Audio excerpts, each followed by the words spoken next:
trabaja con traducción de palabra de Dios. Es maestro y director allá en el Instituto Bíblico Bautista de San Luis Potosí y pastor asistente con el pastor Luis Ramos. Y hermano, el ministerio del hermano Rocha se ha multiplicado porque él ha tenido la misión de seguir la dirección de Dios y cómo Dios le usa grandemente, y somos beneficiarios de poderle tener con nosotros en esta semana. Hermano Rocha, Dios lo hizo anoche y estemos orando, hermanos, cada noche que Dios nos hable, que Dios use al predicador como lo hizo ayer, se quedará hoy y así el resto de la semana. Hay que predicar lo que Dios ha puesto en su corazón.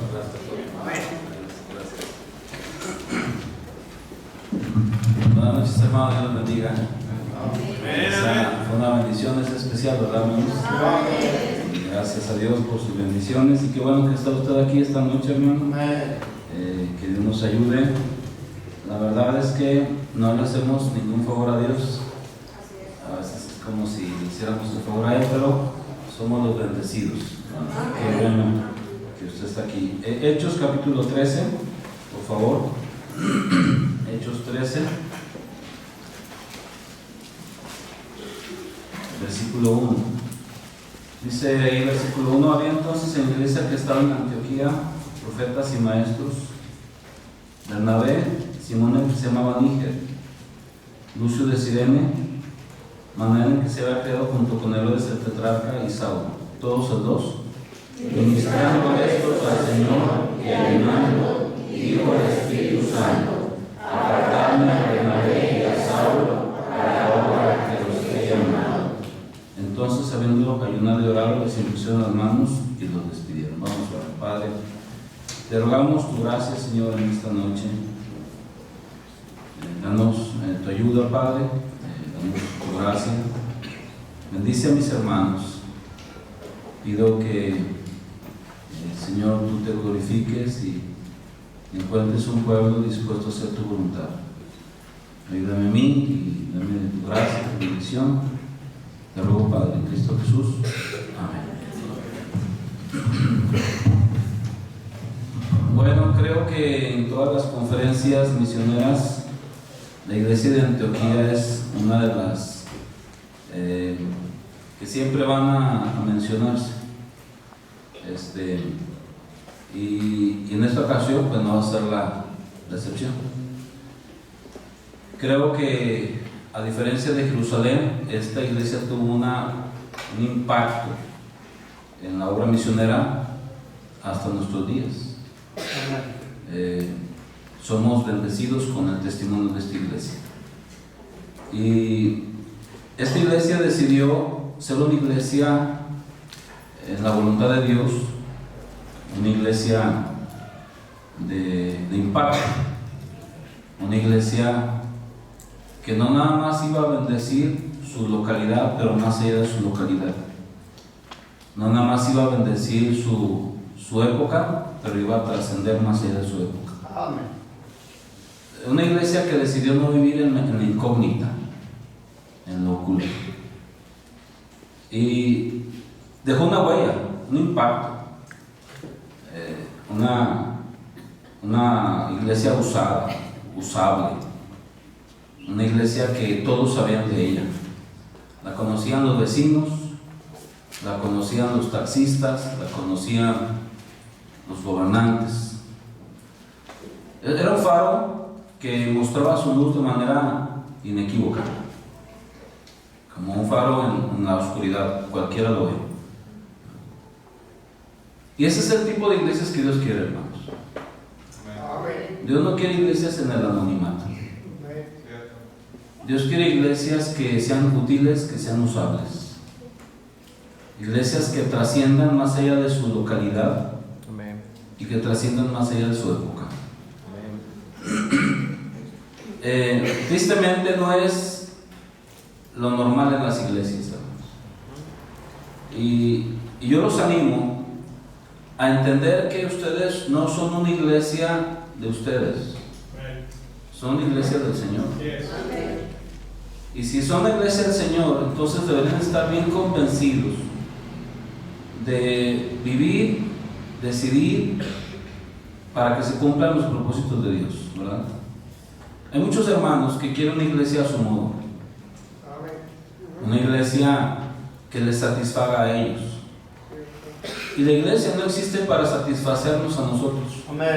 La iglesia existe para hacer la voluntad de Dios. Si es cierto, la iglesia es para edificarnos y para estimularnos al amor y las mutuas obras, pero uno de los propósitos principales es predicar el evangelio en todo el mundo.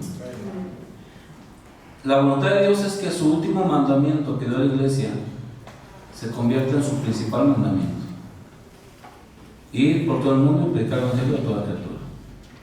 Entonces, hacemos mal cuando queremos una iglesia a nuestro modo, una iglesia que nos satisfaga, una iglesia que me haga sentir bien, una iglesia donde yo pueda sentirme a gusto. La verdad, si escuchamos la palabra de Dios con atención y escuchamos todo el consejo de Dios, muchas veces no nos vamos a sentir a gusto, hermanos. La Biblia es más cortante que dos espadas filos y penetra. Y cortar y penetrar no es nada agradable, ¿verdad? Por eso anestesian cuando van a operar, porque cortar duele.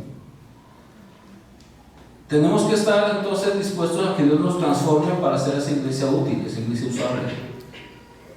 Esa iglesia no fue útil porque Dios quiso que fuera útil, fue útil porque estuvo dispuesta a ser útil. La diferencia entre una iglesia y otra iglesia no es que Dios la escogió y le dio dones especiales, no, hermano. Es que una iglesia se puso a la disposición del Señor. Una iglesia se rindió. Le dijeron sí al Señor y el Señor los hizo usables, los hizo útiles. Esa decisión, hermanos, de trascender no es decisión de Dios, es decisión de nosotros, hermanos.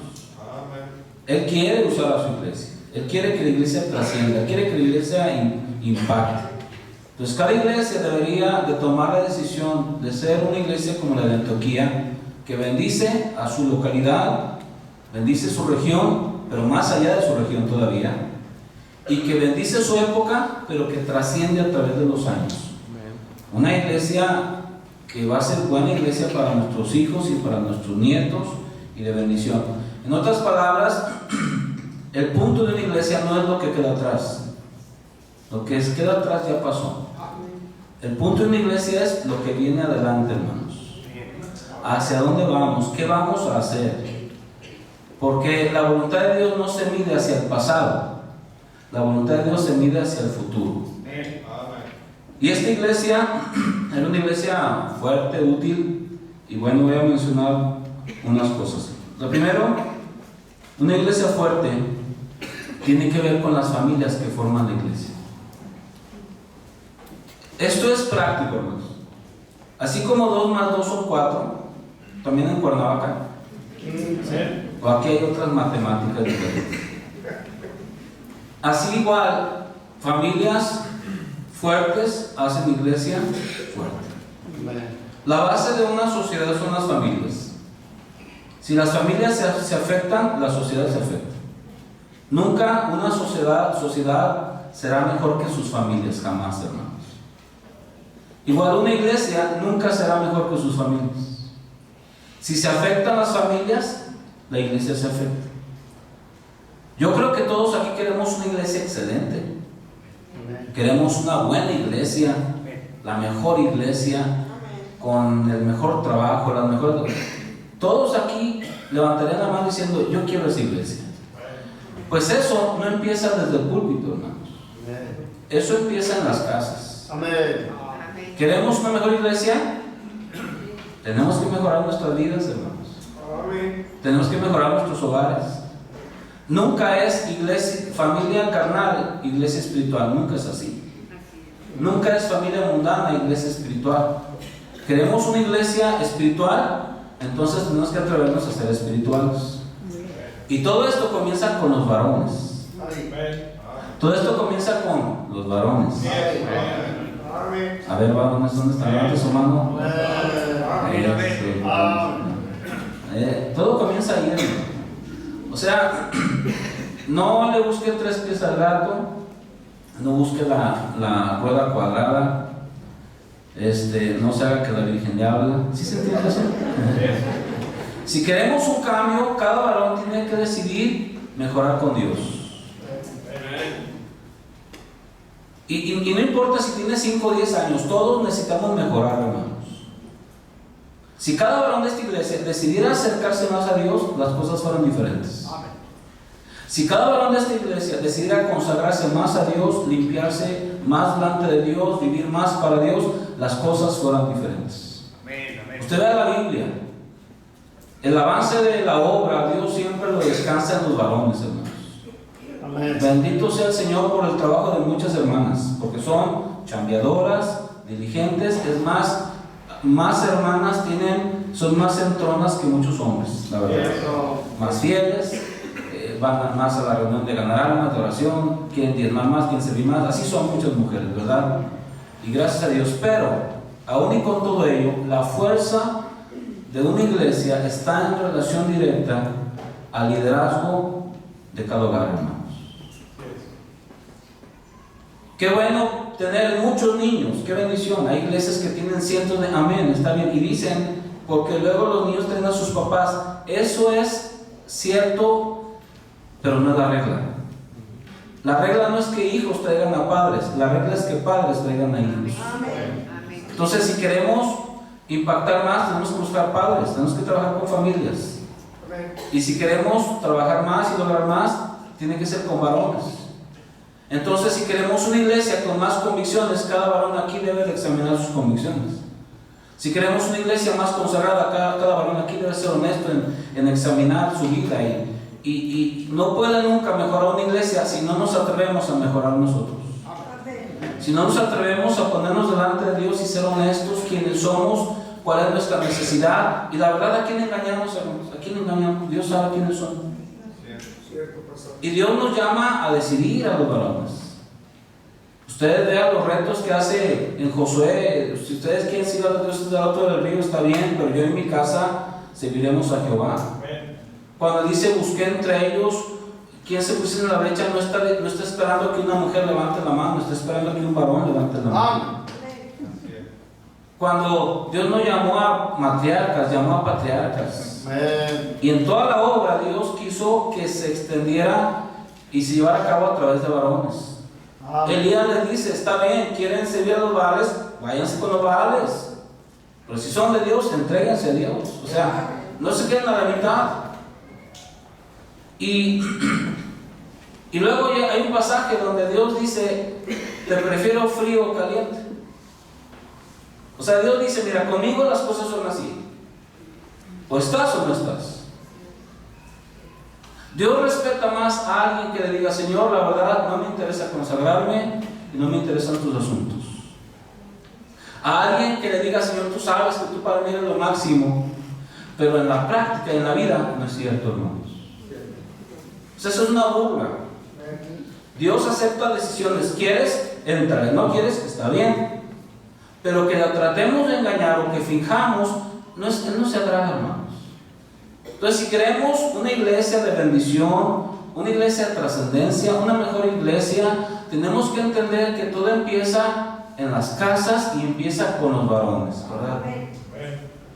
Atrevámonos a ser familias de Dios y para Dios. No va a ser fácil. Usted sabe que no es fácil. Es una lucha espiritual. La corriente, hijos tropiezan, hijos fallan, críticas, ataques, hay muchas cosas, pero la palabra de Dios, hermanos, quiere ese tipo de hogar, ese tipo de familias comprometidas con Dios, que están ahí con Dios. Él nunca nos engañó, Él nunca dijo que sería fácil. Él dijo claramente, en el mundo tendréis aflicción. Entonces, una iglesia fuerte tiene que ver con sus familias comprometidas, familias que se consagran. Ahora, distinga la diferencia entre consagrarnos y separarnos, aunque son muy cercanas, no es lo mismo. Separarnos es la mitad del asunto. Por eso muchas veces el bautista fundamental sin querer dañó, y muchos se fueron al extremo porque pusimos mucho énfasis en separación no esto, no esto, no esto, no esto y no aquello. Y es cierto. Pero más que separarme de lo malo es a quién me acerco. Consagración no es simplemente dejar lo malo, es acercarme a. Una ocasión alguien dijo a un misionero allá en San Luis Potosí que dice: yo soy un buen cristiano porque no fumo, no tomo y no bailo. Y ese misionero, ¿no? Smith, dijo: bueno, pues mi burro también es buen cristiano, porque mi burro tampoco fuma, tampoco toma y tampoco baila. Y así muchos calificamos nuestra espiritualidad por lo que no hacemos, pero del Señor estamos lejos, hermanos. Entonces no estoy hablando simplemente que no hago esto, no hago aquello, no. Estoy hablando de sinceramente hombres y mujeres que buscan a Dios, que tienen hambre de Dios, que no se conforman con lo que son, con lo que es su casa, quieren más. Una iglesia fuerte tiene que ver con familias comprometidas, familias que se consagran, familias que buscan a Dios, familias que le dicen a Cristo sí, familias que hablan de Cristo. Mire, es bien trágico que la gran mayoría de los cristianos no habla de Cristo nunca, hermanos. Es cierto, amén. Como que hicimos mal en hacer el sábado de ganar almas, porque como que se hizo un día sagrado y no se trataba de un día, se trataba de cristianos que saben cuál es su deber y cualquier día es el día. Pero muchos no hablan de Cristo. Queremos alcanzar el mundo, pero no somos capaces de hablarle a los que nos rodean. Muchos somos dobles, hermano. Eso es hipocresía. Porque quieres que seas algo al que nunca has visto y al que sí ves, no le hablamos. Si cada uno hablara de Cristo, las cosas serían diferentes, hermano.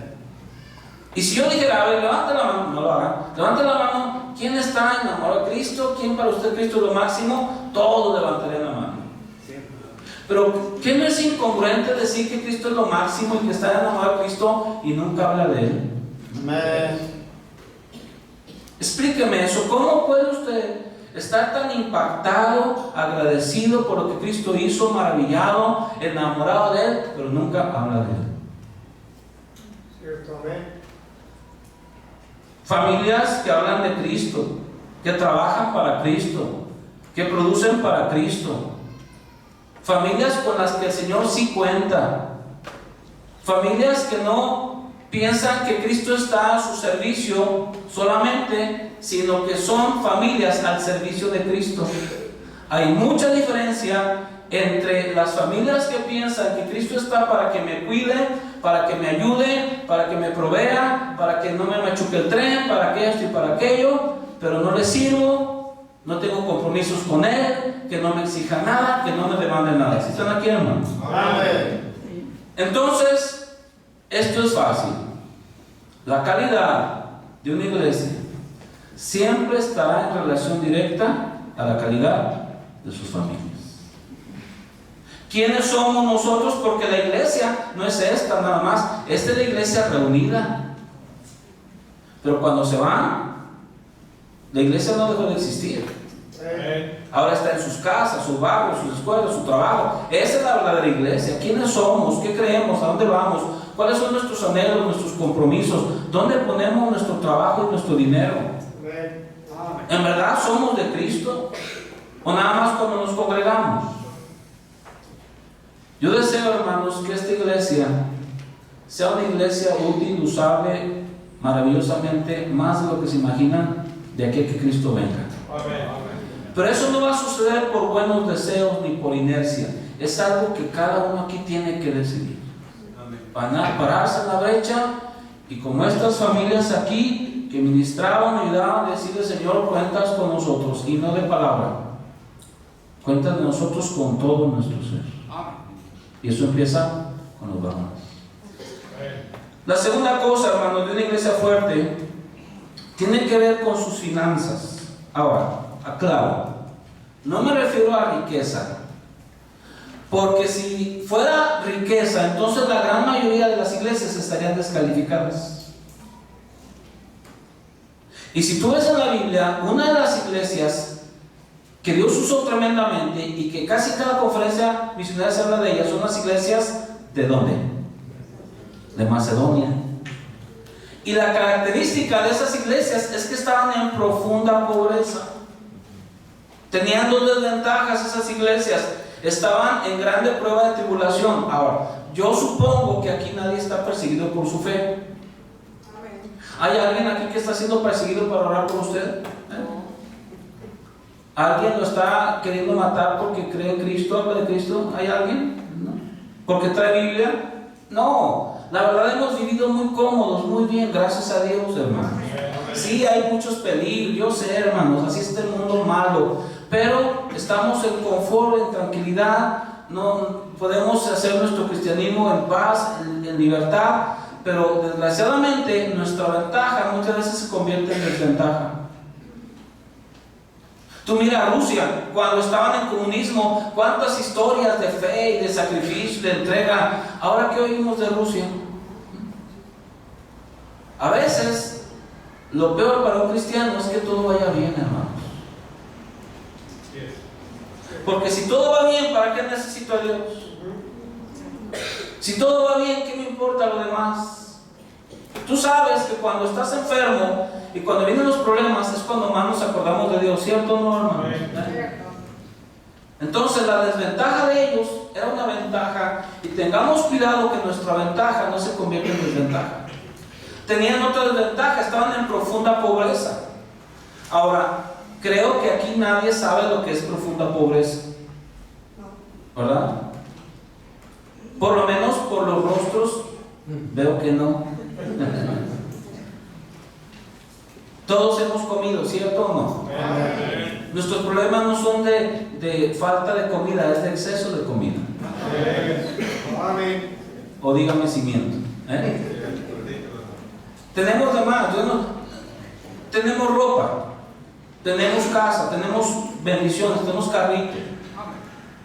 Entonces, no sabemos lo que es profunda pobreza. Entonces, no piense, déjame lo repito porque se me fue mal. No piense que finanzas, estoy hablando de grandes riquezas, no, hermanos.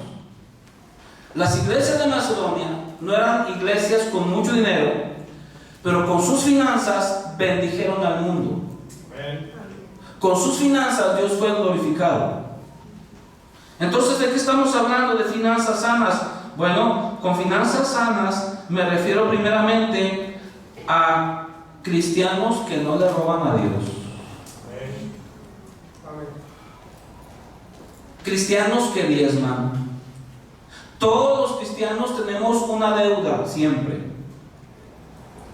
Esa deuda es con Dios, hermanos. Le debemos a Él por todas sus bendiciones. Muchos dicen, no, hermano, eso del diezmo era de la ley, yo no creo en eso. Mire, usted lea bien la Biblia. La primera referencia que yo veo con claridad del diezmo, quizá haya otra, no tenía que ver con la ley, tenía que ver cuando Abraham ve a Melquisedec y reconoce quién es Melquisedec, ve su dignidad, se cuadra delante de él y le da los diezmos. El diezmo no tiene que ver con la ley, tiene que ver con la dignidad del Señor, que Él es dueño de todas las cosas. A Él le pertenece todo, hermano. No hay algo que a Él no le pertenezca. No hay algo que tú tengas que no venga de la mano de Él. Los bienes, la familia, la salud, todo viene de la mano de Él. Entonces es una insensatez y es una jactancia, es una actitud muy incorrecta, muy pedante, no reconocer el señorío del Señor y quitarle lo que es de Él. Cuando alguien diezma está diciendo, Señor, yo entiendo que todo lo que he comido, todo lo que he bebido y todo lo que tengo viene de tu mano. Y yo entiendo que la vida tú me la has dado y mis órganos funcionan gracias a ti. Señor, aquí está lo que es tuyo. Te lo debo, por mí no es nada, a ti te debo todo. Gracias, Señor. El que no diezma tiene una actitud de decir, no le debo nada a Dios. Yo lo hice por mis fuerzas. Yo merito, yo así, yo acá. Pregunto, ¿a quién le pertenecen los animalitos? ¿Quién los hizo, hermano? ¿Quién hizo el agua que bebes, el oxígeno que respiras? El diezmo es la renta mínima que le debemos a Dios por todos sus beneficios, hermanos. Entonces siempre familias bendecidas, cristianos bendecidos, iglesias bendecidas, fuerza financiera tiene que ver con una iglesia que no le roba a Dios. Ahora yo sé que aquí hay quienes son diezmadores, bendito sea el Señor, pero esto lo digo nada más por si por allí hubiera uno que no diezma, porque luego se cuelan ahí, ¿verdad? Tienen cara de diezmadores, cantan como diezmadores, actúan como diezmadores, pero cada vez que le pagan, ¿no? Digo, yo sé que esto no es aquí, pero por si hubiera uno. Robarle a Dios, hermanos, es una de las cosas más tristes que suceden en las iglesias en México.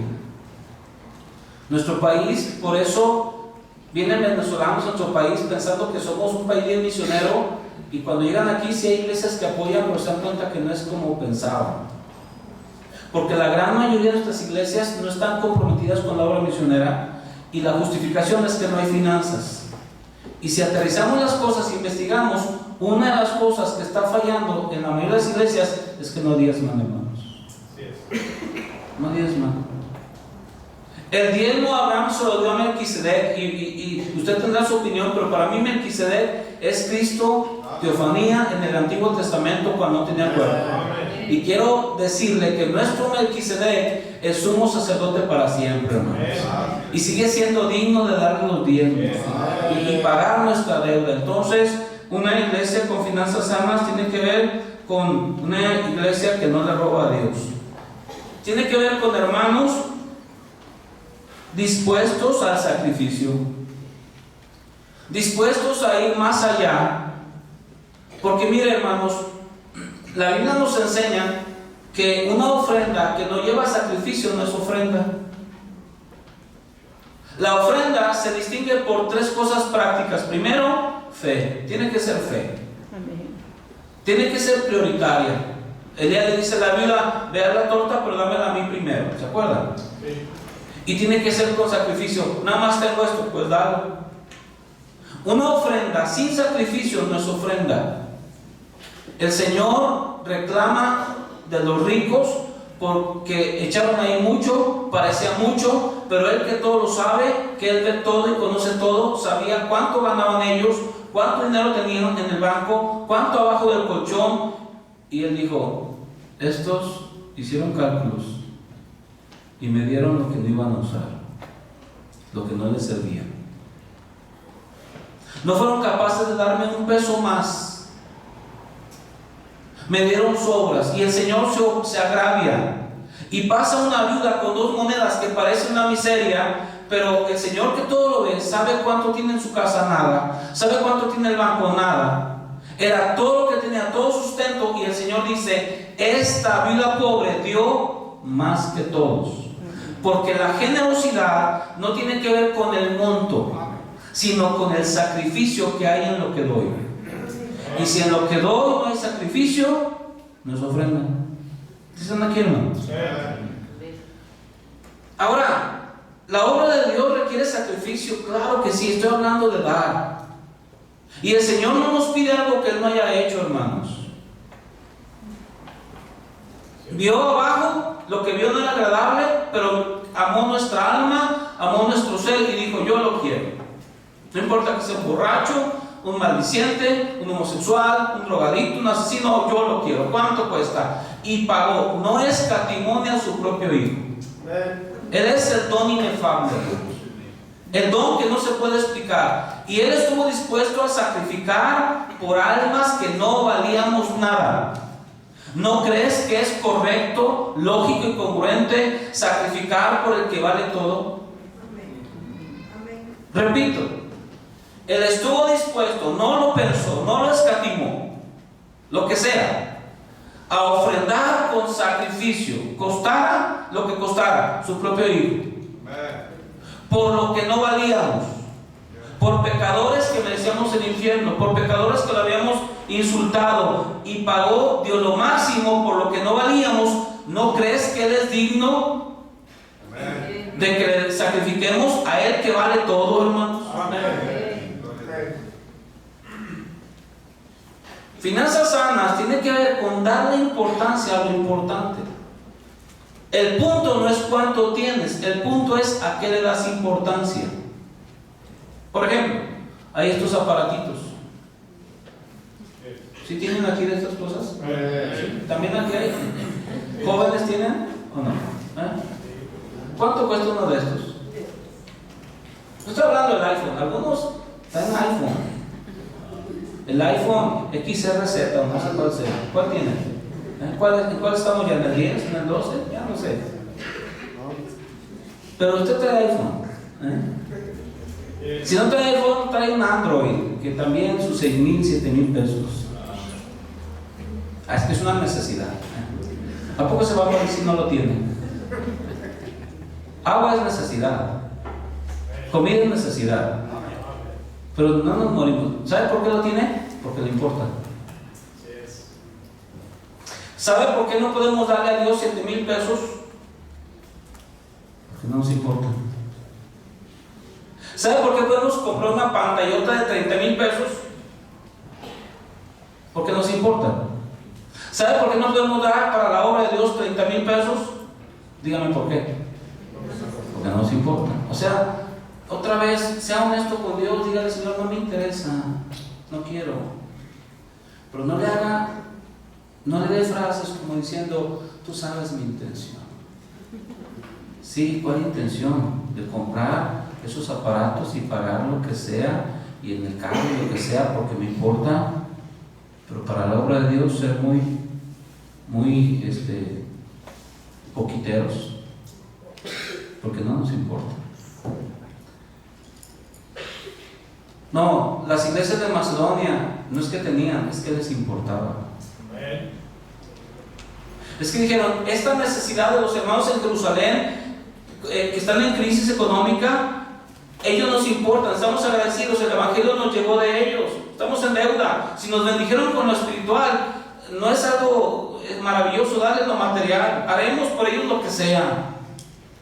No los vamos a dejar solos, vamos a sacrificar, porque nos importa la condición de nuestros hermanos, los santos en Jerusalén, y sacrificaron y dieron conforme a sus fuerzas y aún más allá de sus fuerzas. Y le dijeron a Pablo, concédenos, déjanos el privilegio de participar en este servicio.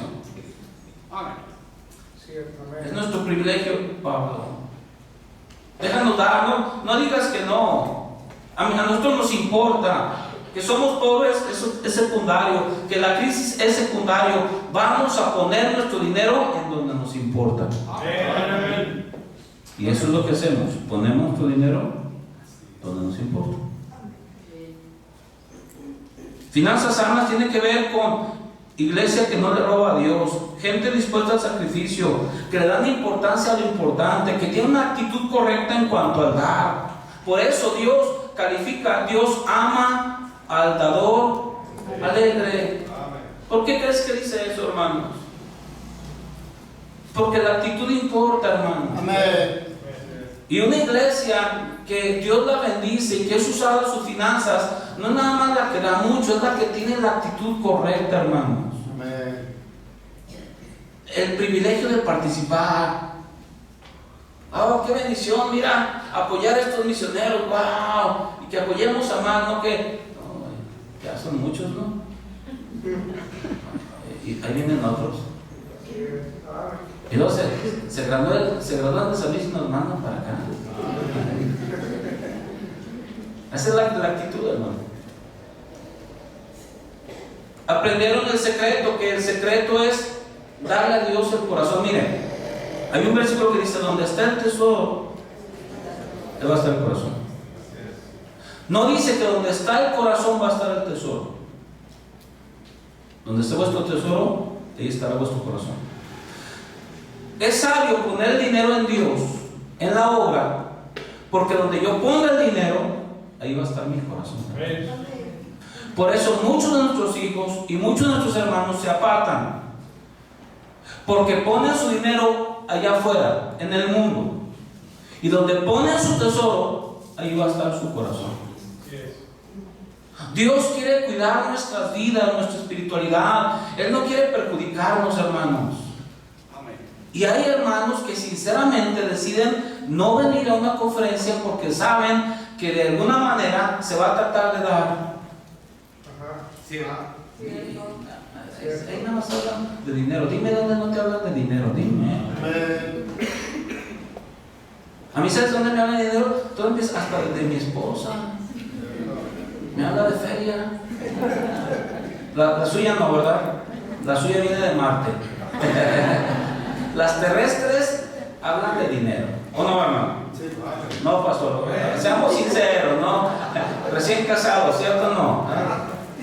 Así es, con dinero baila el perro. O el chango, no sé quién, pero baila con dinero, ¿verdad?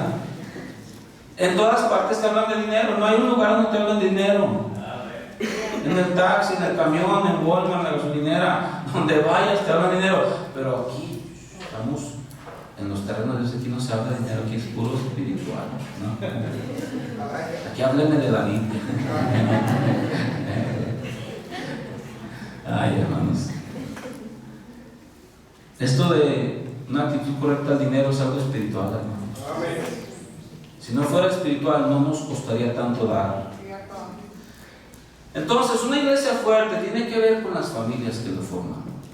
Una iglesia fuerte tiene que ver con las finanzas sanas.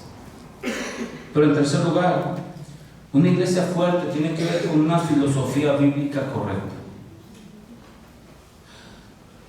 Una cosa es la doctrina bíblica y otra cosa es la filosofía bíblica.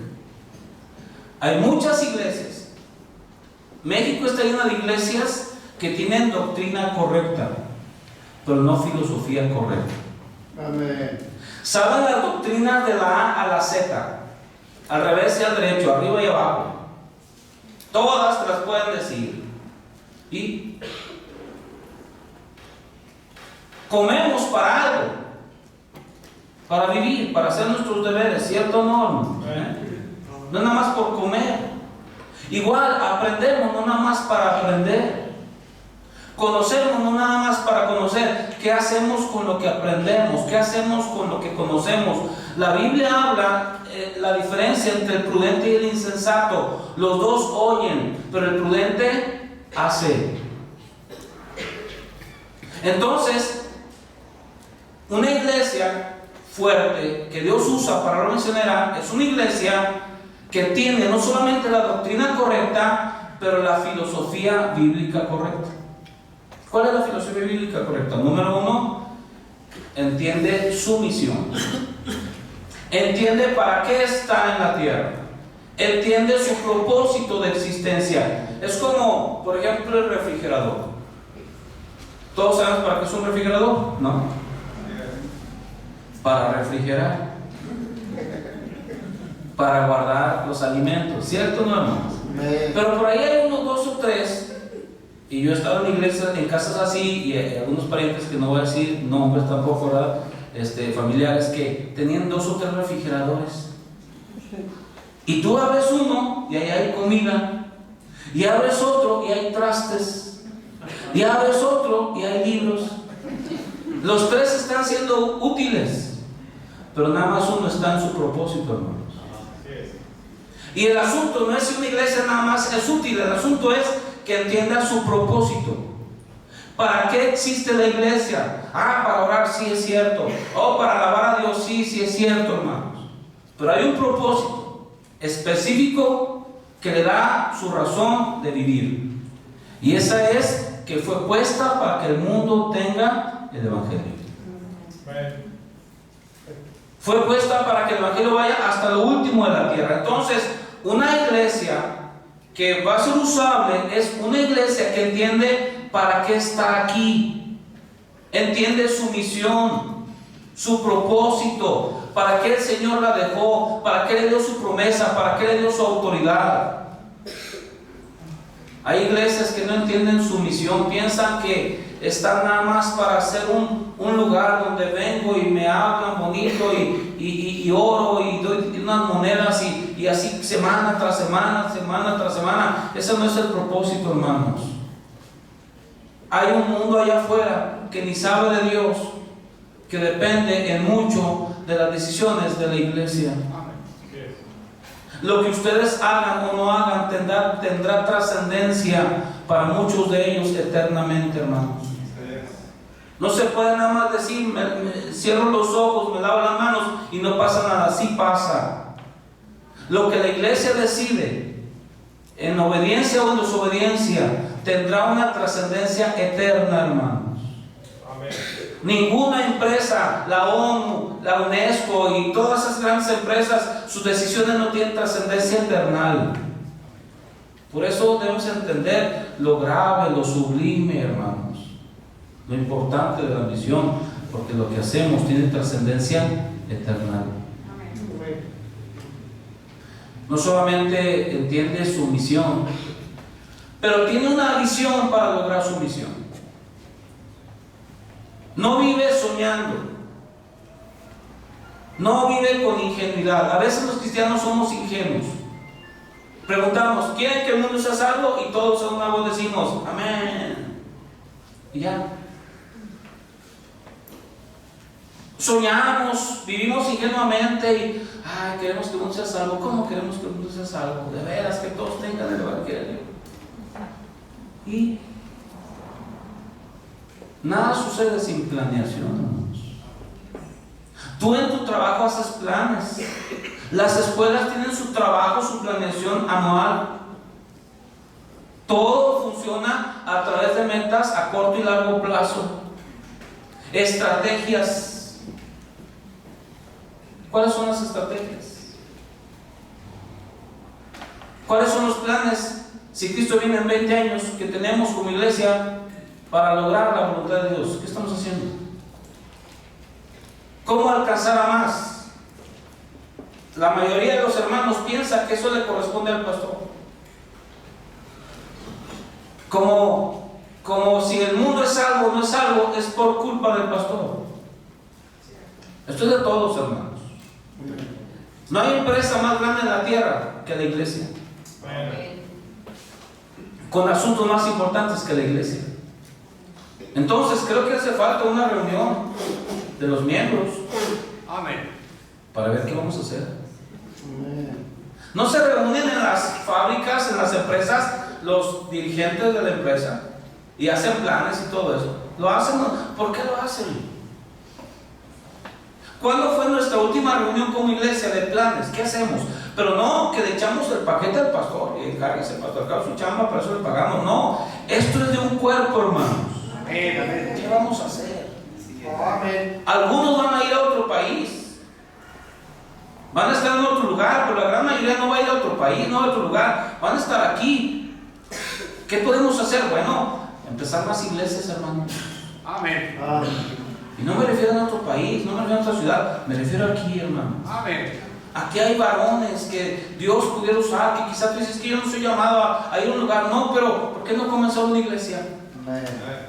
¿Por qué no trabajar ahí 2, 3, 4, 5 años y que Dios provea un pastor en ese lugar? Una iglesia que no produce más iglesias nunca va a poder tener un impacto en la gran comisión. No puede. Tenemos que levantar más iglesias. Si tenemos más iglesias, tenemos más acceso, más alcance. Si tenemos más iglesias, tenemos más gente. Si tenemos más gente, tenemos más dinero. Si tenemos más gente llamada, hermanos. No están los planes, la estrategia. ¿Qué vamos a hacer? Repito, no es algo que el pastor tiene que resolver, es algo que todos. Sugerencias, se valen sugerencias. Vamos a hacer esto y orar y una sesión de negocios de 2, 3 horas. Señor, guíanos, ¿qué más hacemos? ¿Cómo le hacemos? ¿Cuál es el 1, 2, 3, 4, 5? Y hermanos que se comprometen, y hermanos que le entran, y hermanos que trabajan, y hermanos que sacrifican. Una visión. Por cierto, los testigos de Jehová tuvieron una visión y por eso han hecho lo que han hecho.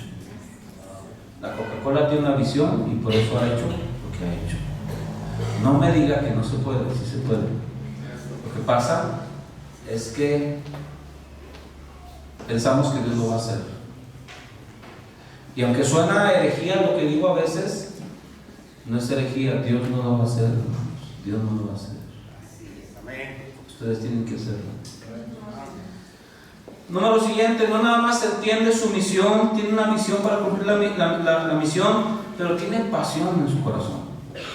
Hay una pasión. Está emocionado. Mire, vea a los hermanos, óigalos hablar del fútbol y va a ver qué apasionados están. Óigalos hablar de su equipo, de esto, de aquello, y no, hombre, hasta se pueden pelear. Les sale la pasión. Les sale lo Puma, lo América, lo Chiva, lo Tigre, etc., ¿no? Ah, no, aquí son los ¿qué? ¿Cómo se llamaban los colibríes? Ay, qué cosa, los colibríes contra los tigres, no, hombre, pues con razón pierden. No, esto es puro nombre, la pura presencia. Cámbiale de nombre. Pueden ponerle los matones, no sé. Algo así que pegue, ¿no? Pero hablamos de partidos políticos y mira a los jóvenes hablando de los vengadores. Apasionados. Pregúntales algo de la Biblia y de Cristo. ¿Sí o no, hermano? ¿Saben por qué? Porque seamos honestos, nuestro afecto no está en el Señor. Nuestro afecto no está en su obra. Nuestro afecto no está en lo que es la voluntad de Dios, hermanos. Por eso no nos apasiona. Entonces, sería bueno hasta reexaminar nuestra salvación. Si no me apasiona que me sacó del infierno, si no me apasiona que Dios mismo vino a este mundo por mí y se hizo hombre por mí, si no me apasiona que Él siendo inocente pagó todos mis pecados, si no me apasiona que me perdonó para siempre, si no me apasiona que nunca voy a ir al infierno, si no me apasiona que Él va a venir por mí otra vez, si no me apasiona que voy a estar para siempre en el cielo, algo anda mal. Algo anda mal. ¿Seré salvo? ¿O ya estaré tan lleno de carnalidad y mundanalidad que mi gozo y mi pasión se han muerto? ¿Por qué no le pedimos a Dios que nos tenga misericordia y que antes de empezar una obra allá afuera empiece una obra aquí adentro?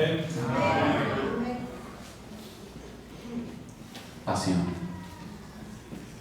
Una iglesia fuerte con filosofía bíblica es la que entiende su misión, tiene una visión, vive con pasión y su corazón siente compasión.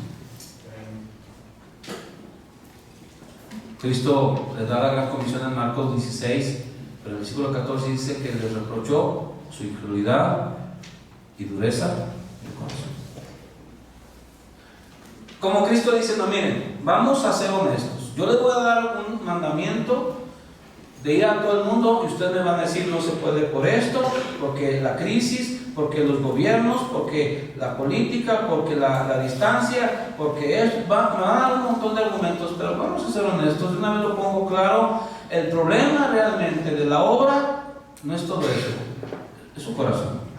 Son incrédulos y duros de corazón. Dejemos de poner excusas y pretextos, porque el Todopoderoso está por encima de las excusas y los pretextos. El problema está aquí, hermanos, que el corazón se endurece, se insensibiliza, se acostumbra, se hace apático. Como si siempre hubiéramos sido cristianos, como si siempre hubiéramos estado perdonados, como si siempre estuvimos aquí. Se nos olvidó de dónde nos sacó el Señor. ¿Qué hizo por nosotros? Se nos olvidaron dónde están los demás. Una iglesia, hermanos, debería ser un lugar de milagros. Y no me refiero a que vengas con la muleta y salgas corriendo, no me refiero a eso. Me refiero a milagros verdaderos. ¿Cuáles milagros? ¿Qué mayor milagro que una vida cambiada? Borrachos dejando de ser borrachos, drogadictos dejando de ser drogadictos, vidas destruidas, ahora transformadas. Una iglesia debe ser un lugar de milagros. Pero para que los drogadictos sean transformados, el punto es que tenemos que ir a buscarlos. Amén, amén. No van a venir, no van a venir. Si queremos vidas cambiadas de ellos, vidas transformadas, tenemos que ir a ellos. Gente de la calle, tienes que ir a ellos. El problema es que queremos hacer la obra de Dios dentro de nuestro confort, no fuera de nuestro confort. Oh, que vengan los borrachitos y sean salvos, que vengan los marihuanitos y sean salvos, que vengan los que sus hogares están destruidos y sean salvos. Sí, que vengan. Esa no es la misión. Si esto dijo claramente, ir. Amén. Cierto. Va a ser trabajo, va a ser dinero, va a ser frustración, va a ser... Pero no hay otra manera. Ahí en San Luis Potosí, usted sabe, tenemos algunos ministerios. Uno de ellos es el Monte de Paz. Gente con problemas de adicciones. Algunos cambian, otros no cambian. Algunos dejan que el Señor haga la obra, otros no dejan. Pero cuando uno de ellos en verdad se someten al Señor y tú ves cómo se transforma su vida, dices, gloria al Señor. Una vida transformada. Uno de esos jóvenes que llegó ahí con nosotros en algún momento fue un hijo de mi primer pastor. Me acuerdo cuando mi primer pastor me habló y me dijo, no, Rocha, pues fíjate que mi hijo está en un centro de rehabilitación, entonces puedes buscarlo. ¿Cómo no? Fue mi primer pastor, ¿cómo no? ¿Cómo le puedo pagar a mi primer pastor? Claro, fui, busqué a su hijo, él se bañó y todo, y hablamos, y al final, él dijo, estoy huyendo de Dios, así dijo, ¿verdad? Y muchos de los hijos de pastores, ese es el problema a veces de nuestros hijos, que tienen miedo a dar un paso más porque saben que Dios los va a llamar.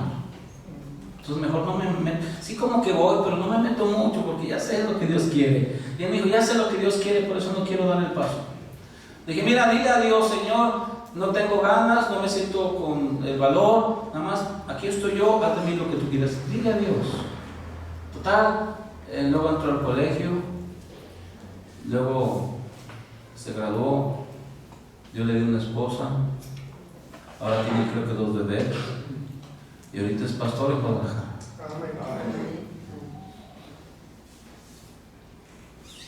Siempre que escucho el testimonio de los niños de la casa hogar,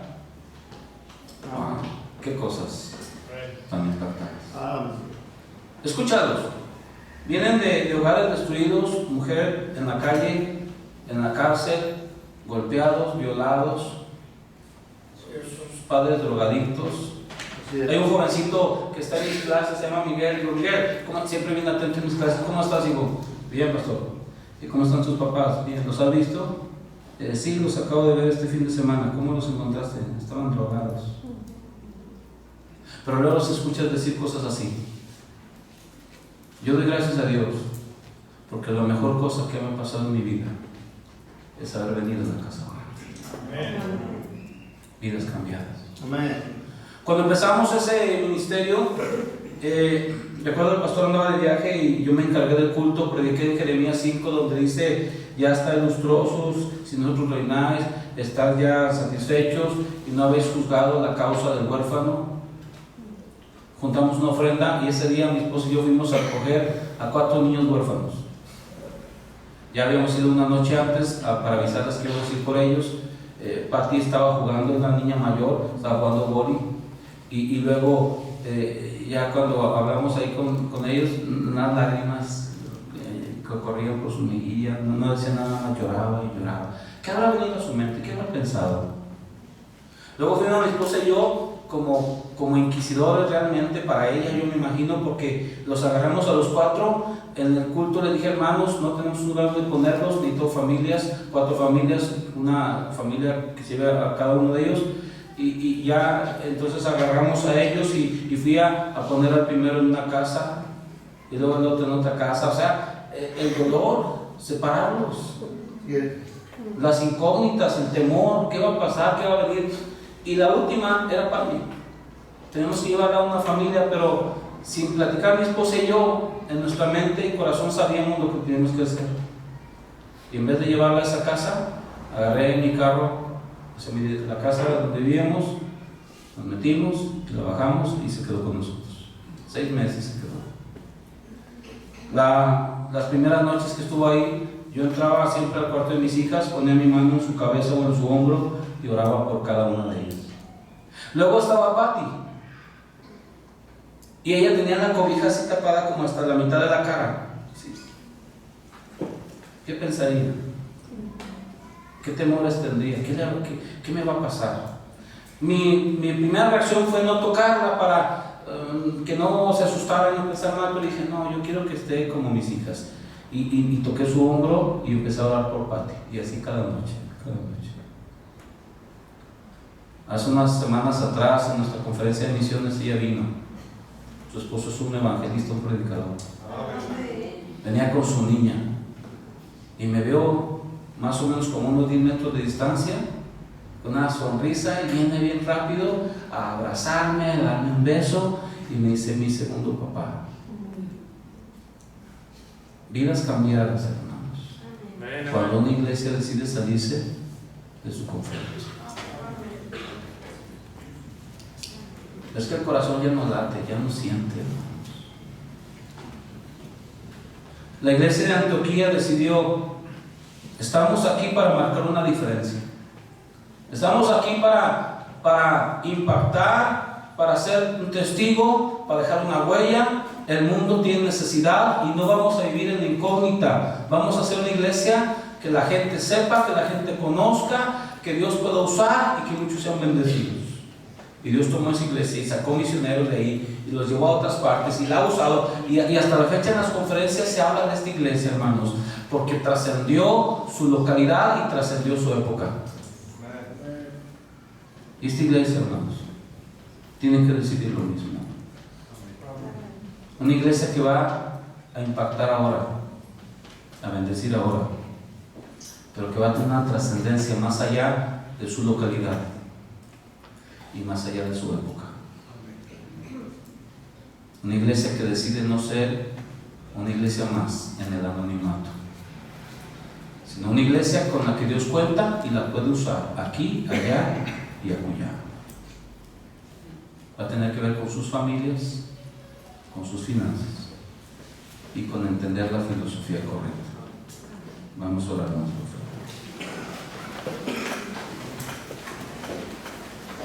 Padre, gracias, Señor, por la iglesia de Antioquía y cómo nos has bendecido a través del testimonio de esta iglesia. Y, Señor, esta iglesia tú la quieres usar ahora y hasta que Cristo venga. La quieres usar aquí y en muchos lugares más. Te pido, Padre, que bendiga a sus familias, que obres en cada hogar que conforman esta familia, para que tome una decisión a favor de Cristo y a favor del propósito de Cristo. Bendice, Señor, glorifícate.